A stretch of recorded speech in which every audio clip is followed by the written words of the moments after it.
What is up? Welcome to episode 32, everybody. Let's go. We're back. Let's go. It felt like a short week, but we're here. It's UFC 283 Fight Night, and... Did I? Yep. UFC... I feel like every intro is like, dead ass. I'm like, yeah.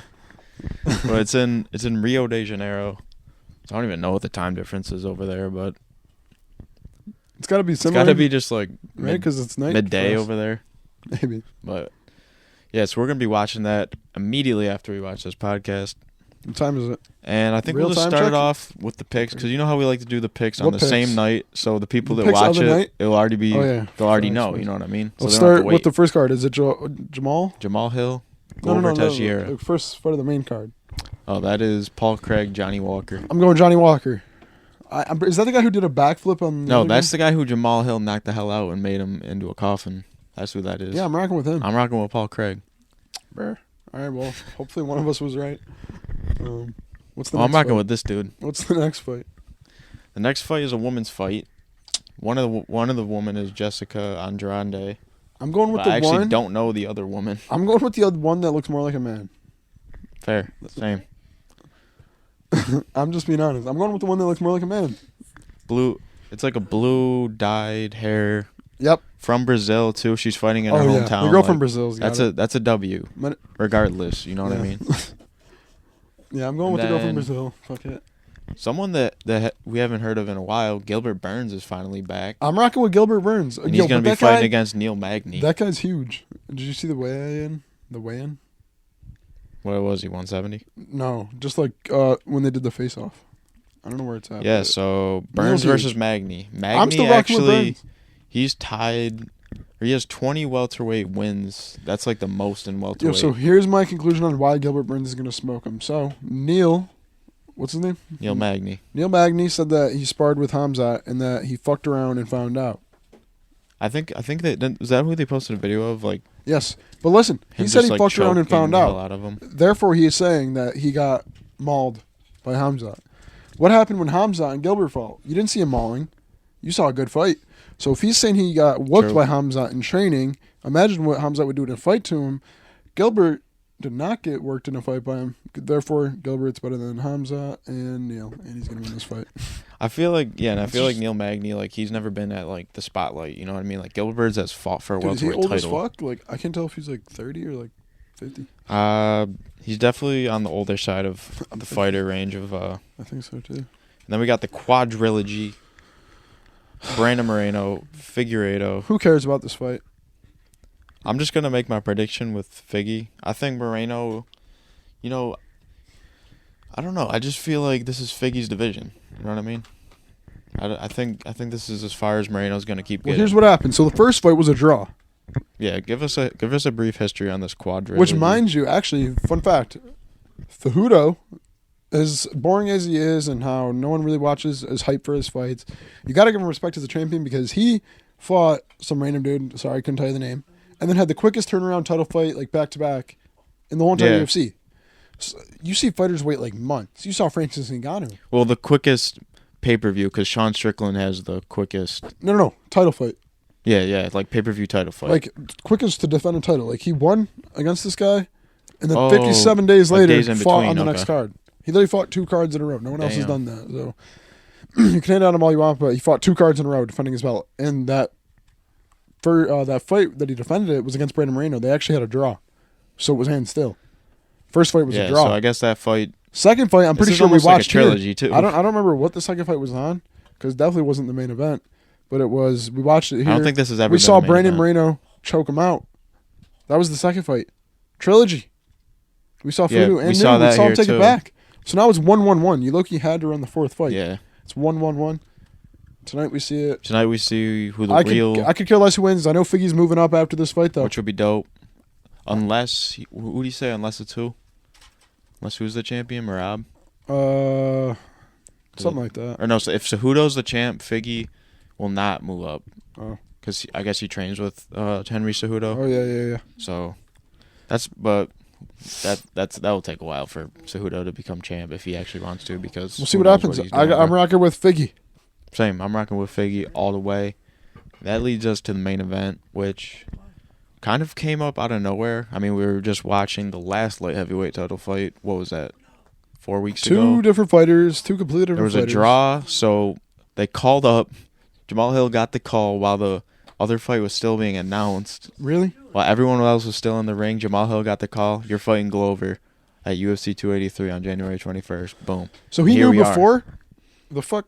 He knew before. He knew before the other card was over. Like, while they were standing in the octagon, calling who won and saying their like speeches and whatever, he was getting called up by Dana White. Jamal Hill versus Glover. I'm rocking with Jamal Hill. Same. I'm going with Jamal Hill. I think it's gonna be. I think he's gonna take like. Glover's not gonna just let him get that round 1 knockout, which we do see from Jamal. Although Glover's strong as hell. But yeah, Glover's gonna hold his own, and I think if Glover wins, he's probably gonna pull off a submission. But if Jamal can get him quick, you know what I mean, not get gassed out. I think it's gonna be a crazy fight. Glover fucking knocked out Anthony Smith, and that's crazy to me. He knocked out Anthony Smith, took out Jan. So I'm like, he's an old man, but he's taking out these guys as an old man.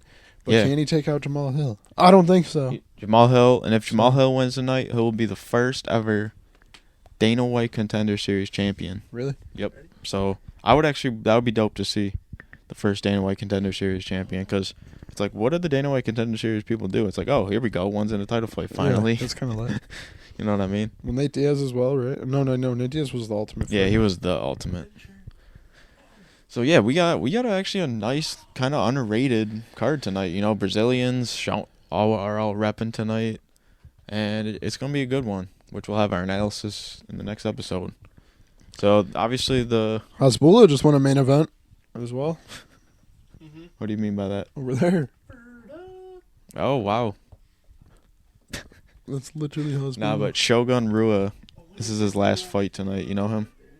That's his last fight? Yeah. Win or lose. You want to know what? I know John Jones knocked him out. Oh, here we go. They're showing some Jones versus Glover highlights. Yeah, Glover slapped him. Hey, that's... Yeah, so... Nice career, Shogun Rua. I'm going to be honest. I didn't really watch a lot of Shogun Rua. Have you? I was like 7 when he was in his prime. So no.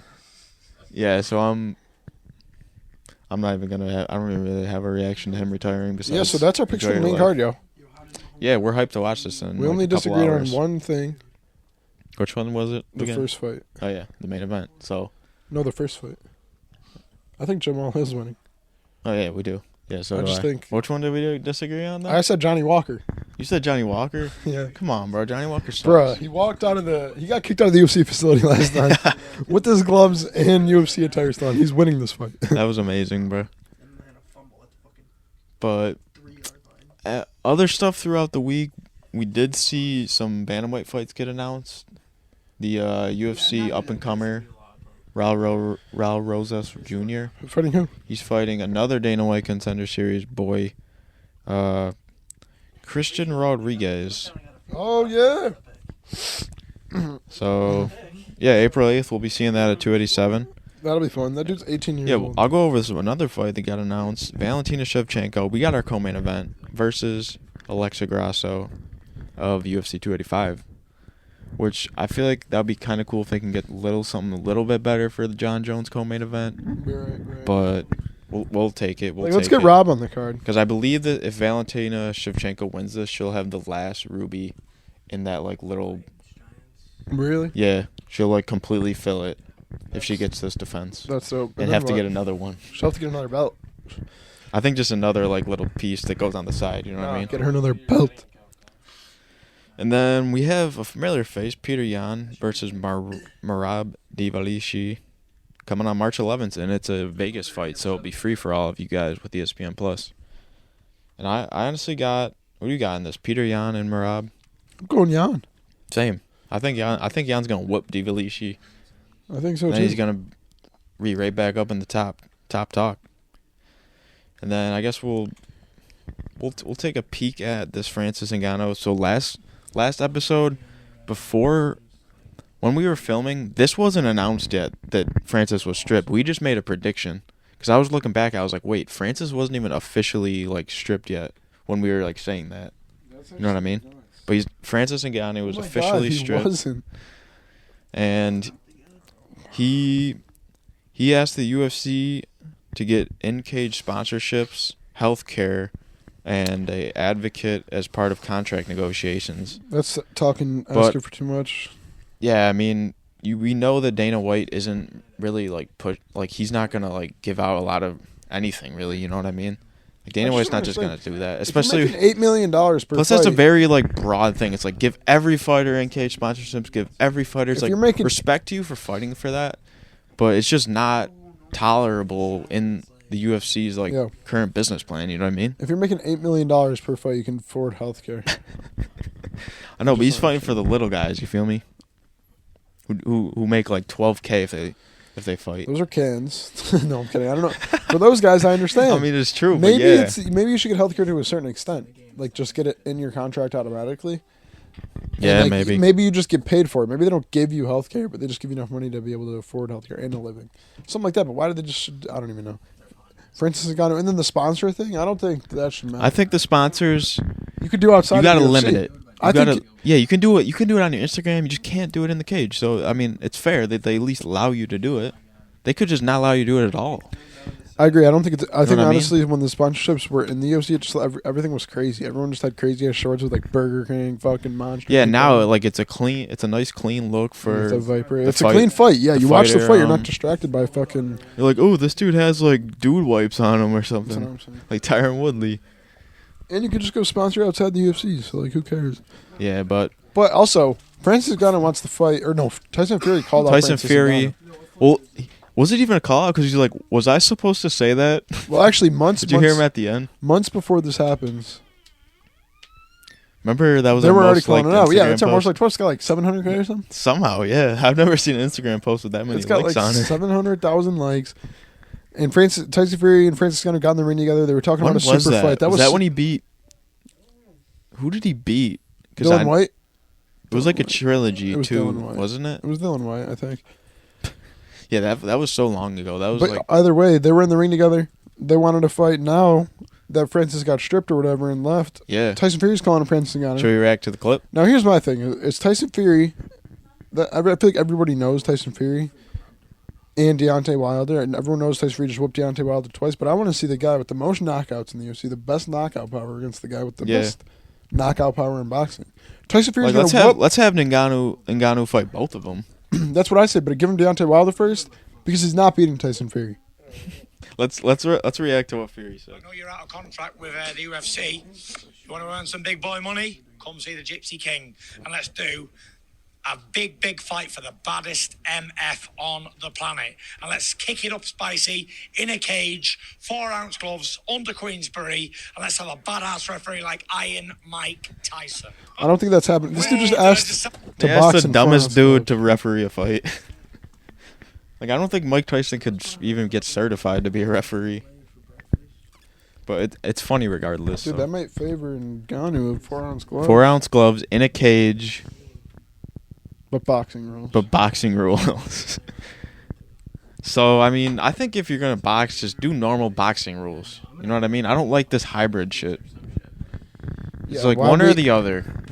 Yeah. We're already seeing so much bullshit with all this. I agree with Francis, but fights. it's also what the hell? Why do you need a cage with boxing rules and Why UFC? didn't you leave 6 months ago? You're holding up the fucking UFC. Yeah, and did we happen to talk about Stipe crawling out of the gutter, wanting to come back to fight? No, probably not.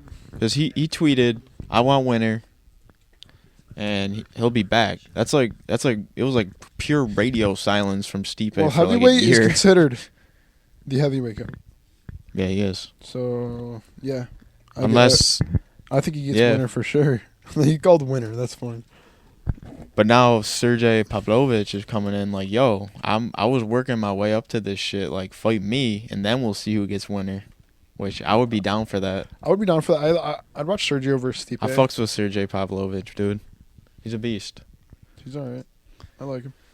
And yeah, so Francis, it was good to have you in the UFC, man. And he's the heavyweight champ still. No, he's not. He's not the UFC heavyweight champ. Hey, our camera guy just got here. But yeah, guys, I honestly think we're just gonna sit back, watch the fights, and go to Yodi get back to you guys on next week.